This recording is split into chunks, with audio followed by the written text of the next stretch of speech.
लाडक्या बहिणीने एकच सांगतो, मुख्यमंत्री माझी लाडकी बहीण योजना जी आपण सुरू केली मुख्यमंत्री असताना ती कधी बंद होणार नाही. आणि आम्ही जे महायुतीने जे आम्ही टीम म्हणून काम करत होतो, देवेंद्रजी, मी, अजित दादा आणि आपण जे आश्वासनं दिलेली आहे, या आश्वासनं देखील टप्प्याटप्प्याने पुढे आपल्याला पूर्ण करायची आहे. आणि म्हणून आपलं महायुतीचं आमचं सरकार प्रिंटिंग मिस्टेक वाला नाहीये. आश्वासन द्यायचं म्हणायचं प्रिंटिंग मिस्टेक झाली, ते आम्हाला जमत नाही म्हणून तो तुम्ही काँग्रेस सोडून इकडे आले, बरोबर ना.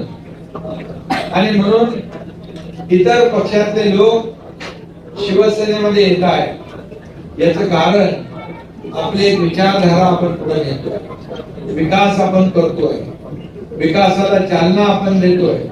महाविकास आघाडीच्या सरकारमध्ये सगळं स्थगिती सरकार होतं, सगळ्या कामांना स्थगिती देत होते, सगळ्या कामामध्ये स्पीड ब्रेकर टाकत होते.